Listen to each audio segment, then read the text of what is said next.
for last paper publication and posted for passing final decree. OS 162/2005 അന്തിമ വിധി പറയുന്നതിന് 3 മാസ സമയം അനുവദിച്ചിരിക്കുന്നു. കേസ് 3/5/2012 അവധിക്ക് വെച്ചിരിക്കുന്നു.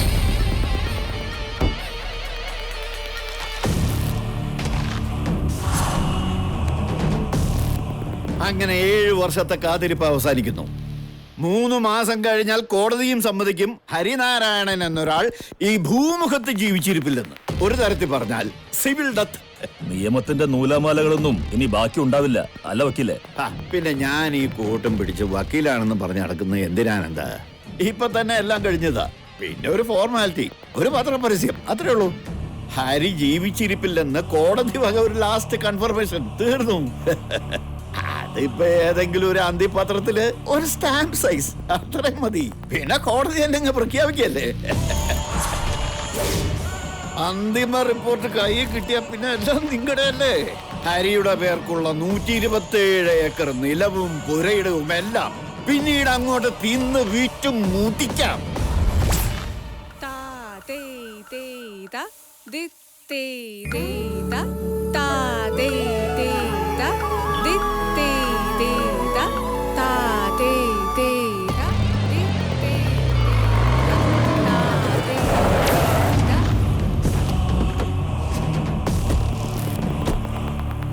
എവിടെ തള്ള അനി?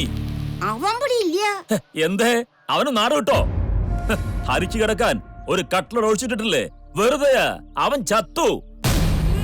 3 മാസം കഴിഞ്ഞാൽ അത് കോടതിയും സമ്മതിക്കും. പിന്നെ ഇക്കണ്ട മുതല് മുഴുവൻ അവന്റെ അനന്തരാവകാശികള്, അതായത് ഞങ്ങള് അനുഭവിക്കും. ആഹാ, കെട്ടിലമ്മ ഇവിടെ ഉണ്ടായിരുന്നോ? ചത്ത് മണ്ണടിഞ്ഞ ഒരുത്തിന് വേണ്ടി വ്രതം നോച്ചിരിക്കാൻ തുടങ്ങിയിട്ട് കാലം കുറെ ആയില്ലേ? മതി, നിർത്തിക്കോ. അവൻ ഇനി വരില്ല. നീ വിഷമിക്കണ്ടടി മോളെ, ചത്തുപോയൊരു പോട്ടെ. കാക്കാശിന് വകയില്ലെങ്കിലും എനിക്ക് നിന്നെ ഇഷ്ടമാ. ഞാൻ കെട്ടിക്കോളാടി നിന്നെ. നിന്റെ വീടോ? അത് പണ്ട് എന്റെ ചെറിയച്ഛൻ ഒരു അബദ്ധം പറ്റി നിന്റെ അച്ഛൻ പെങ്ങളെ സംബന്ധം കഴിച്ചത്. ആ ഒരൊറ്റ കാരണം കൊണ്ട് ഈ കാലം അത്രയും വെച്ച് അനുഭവിച്ചില്ലേ ഈ കണ്ട സ്വത്തുക്കൾ മുഴുവൻ? നീയും നിന്റെ ആങ്ങളെയും അതിന്റെ മധുരം തീർന്നറി. ഇനി ഞങ്ങളുടെ കാലവാ. തള്ളേ, കൊച്ചുമക്കളെ വിളിച്ചോണ്ട് ഇപ്പൊ ഇറങ്ങിയാൽ ചത്താ കുഴിച്ചിടാൻ 6 അടി മണ്ണെങ്കിലും തരും. ഇല്ലെങ്കിൽ പഞ്ചായത്ത് വക ചുടല പറമ്പേ കാണൂ. പുഴുത്ത് ചത്ത നിന്റെ തന്ത വിചാരിച്ചിട്ട് സാധിച്ചിട്ടില്ല. പിന്നെ നീ വന്നോണ്ടല്ലേ.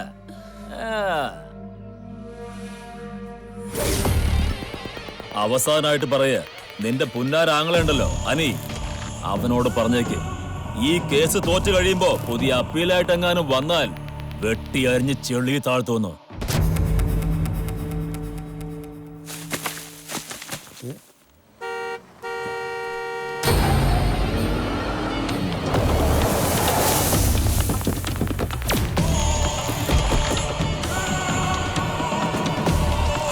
എവിടോ കിഴവാനി? ഞാനിവിടെ ഉണ്ട്.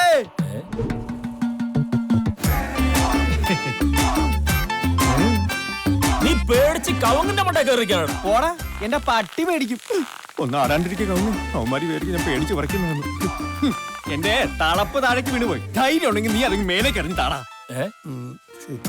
എന്താ നിനക്ക് ഇപ്പൊ മനസ്സിലായില്ലേ? നിങ്ങളെക്കാളൊക്കെ വളരെ മേലെയാണ് ഞാനെന്ന്. നീ മേലെ തന്നെ ഇരുന്നോടാ. ഒന്ന് അറിയിച്ചിട്ട് പോവാൻ വന്നതാ. കാലം കുറെ ആയല്ലോ ഞങ്ങളുടെ മുതല് വെട്ടിത്തിനാ തുടങ്ങിയിട്ട്. ഇനി നിർത്തിക്കോ. 3 മാസം കൂടിയേ ഉള്ളൂ.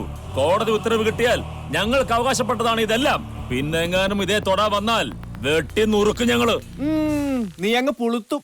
ഇനി 3 മാസം ഇല്ല ആനന്ദാ, നമുക്ക് കാണാം. നീ ഇങ്ങോട്ട് ഇറങ്ങി വാടാ. എന്റെ പട്ടി വരും. ആണാണെങ്കിൽ നീ ഇങ്ങോട്ട് കയറി വാടാ. നിന്റെയൊക്കെ കടം ഞാൻ ഹരിക്ക് മാറ്റി വെച്ചിരിക്കുക. അത് അവൻ തന്നെ തീർത്തോളൂ. നിന്റെ ഹരി തിരിച്ചു വരില്ല. ഇനി വന്നാലും നീ ഒന്നും കാണാനും പോണില്ല. ഇല്ലെങ്കിൽ കാക്ക മലന്ന് പറക്കണം. ഹരി തിരിച്ചു വരും, കാക്ക മലന്ന് പറക്കുകയും ചെയ്യും. നീ ഇങ്ങോട്ട് ഇറങ്ങി വാടാ. ഓ, നിന്നെ ഞാനല്ലേ ആദ്യം വിളിച്ചത്? Ladies first. നീ ആദ്യം കയറി വാടി. ചേട്ടാ, വൈകുന്നേരം വരെ നിന്നാലും വരും തോന്നല്ലേ? നമുക്ക് പോയാലോ? നീ ഇങ്ങോട്ട് ഇറങ്ങി വരുമല്ലോ, നിന്നെ ഞാൻ എടുത്തോളാം. എടുക്കണേ.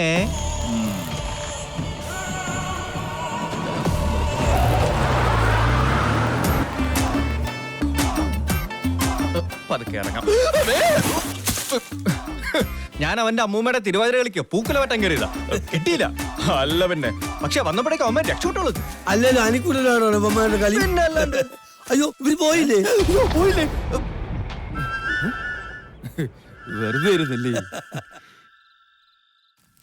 ഒന്ന് വേഗം ആവട്ടെ അച്ചു, അനിക്കുട്ടന് വിശക്കണുണ്ടാവും. ഒന്ന് ബഹളം വെക്കാതിരി അച്ഛമ്മേ.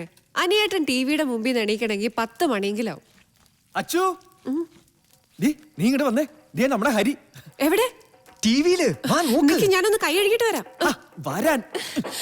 നീ കൈ കഴുകി പൊട്ടുന്നോട്ട് വരുമ്പോഴേക്കും അവനങ്ങ് പോകും. വേഗം നടക്കും. ഇന്നിപ്പോ ടിവിയിലാ. ഈ മാസത്തെ എത്രാമത്തെ കണ്ടെത്തല അനിയേട്ട ഹരിയേട്ടനെ? ഇതങ്ങനെയല്ല, നീ ഒന്ന് കാണ്.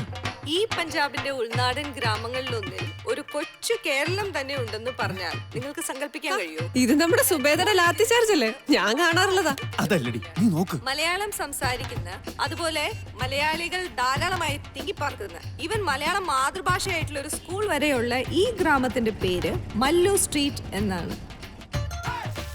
ശരിക്കും ഈ മല്ലു സ്ട്രീറ്റിന്റെ ഉത്ഭവത്തെ കുറിച്ച് ഇൻട്രസ്റ്റിംഗ് ആയിട്ടുള്ള ഒരു കഥ തന്നെയുണ്ട്. 1984 ഇന്ദിരാജി കൊല്ലപ്പെട്ടതിനെ തുടർന്ന് ഇന്ത്യ ഒട്ടുക്ക് ഒരുപാട് കലാപങ്ങളുണ്ടായി. അതിന്റെ ചുവട് പിടിച്ച് നമ്മുടെ കേരളത്തിലും ചില ഒറ്റപ്പെട്ട സംഭവങ്ങളുണ്ടായി.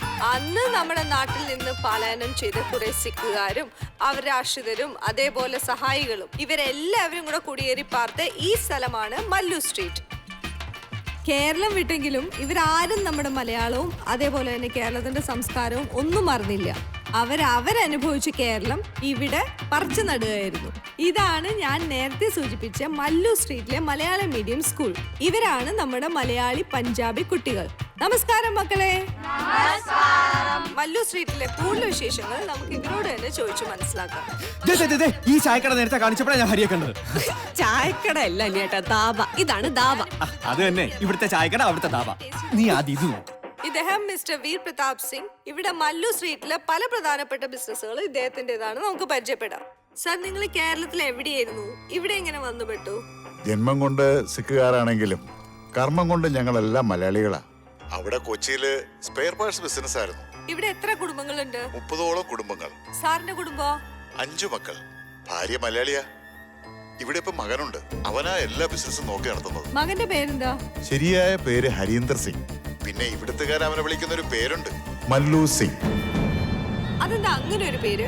അമ്മ മലയാളി, അച്ഛൻ സിംഗ്. പാതി മലയാളി പാതി സിംഗ്. മല്ലു സിംഗ്. മല്ലു സിംഗിന്റെ കൂടുതൽ വിശേഷങ്ങളായി നമുക്ക് അടുത്ത ആഴ്ച വീണ്ടും കാണാം.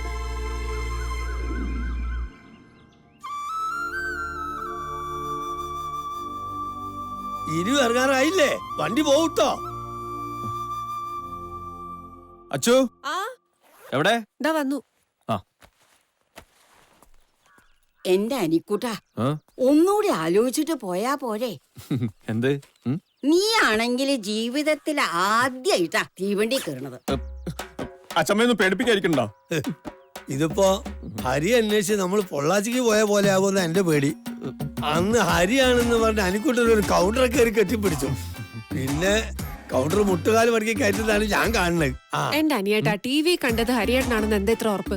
ഒരാളെ പോലെ 7 പേരുണ്ടാവുന്നാ പറയുന്നത്. അതാണ് കൽക്കത്തയിൽ താമസിക്കുന്ന തെക്കേലെ ശാരദത്തില്ലേ, അവരെ മകൻ അനിക്കുട്ടൻ അതേ ചായാണെന്നാ പറയുന്നത്. അതിപ്പോ എന്റെ അച്ഛന് കൽക്കട്ട ഒരു ദൂരമേ ആയിരുന്നില്ല. പഠിച്ചുകൊണ്ടിരുന്നപ്പോ ഹിന്ദിക്ക് 10 മാർക്ക് തികച്ചും മേടിക്കാത്ത ചെക്കനാ ഇവൻ. ഈശ്വരാ, എന്തൊക്കെ ആവോ എന്തോ. അച്ഛമ്മയോട് ഞാൻ പേടിപ്പിക്കില്ലെന്ന് പറഞ്ഞിട്ടോ? ഹിന്ദി ഇപ്പൊ അത്ര പ്രശ്നമുള്ള ഭാഷ ഒന്നുമല്ല. നമ്മൾ എത്ര ആളുകൾ എത്ര നാട്ടിലേക്ക് കയറ്റി വിട്ടിട്ടുണ്ട്. ശരിക്കും ഇതിപ്പോ പഠിപ്പിച്ചു തരാം. ഒന്നുമില്ല, ഞാൻ പഠിപ്പല്ലാണ്ട് പറഞ്ഞാ മതി. സാരേ ജഹാസെ അച്ഛ ഹിന്ദുസ്ഥാൻ ഹമാര. എങ്ങനെ? ഇത്തിരി ബുദ്ധിമുട്ടുള്ളതാണ്, എന്നാലും ഒന്ന് പറഞ്ഞു നോക്കിയേ. എന്റെ നാണുവേ, എന്നാ തനിക്കും കൂടി ഒന്ന് പോവായിരുന്നില്ലേ? എനിക്കറിയാം, അതല്ലേ ഞാൻ നേരത്തെ ഹിന്ദി പോലത്താതിരുന്നത്. ഞാൻ പോയാൽ ഇവിടുത്തെ കാര്യസ്ഥ പണി പിന്നെ ആര് നോക്കും? അനിയേട്ടാ, ഹരിയേട്ടൻ പോയിട്ട് ഇപ്പൊ 7 വർഷമാകുന്നു. ഇതുവരെ ഒരു കത്ത് പോലും അയച്ചിട്ടില്ല. അനിയേട്ടന് ഉറപ്പുണ്ടോ ഇത് ഹരിയേട്ടനാണെന്ന്? ഹരിയുടെ ഒരു നിഴല് പോലും എനിക്ക് തിരിച്ചറിയാനാവും. എവിടെ പോയി ഒളിച്ചാലും അവനെ ഞാൻ തിരിച്ചുകൊണ്ടുവരും.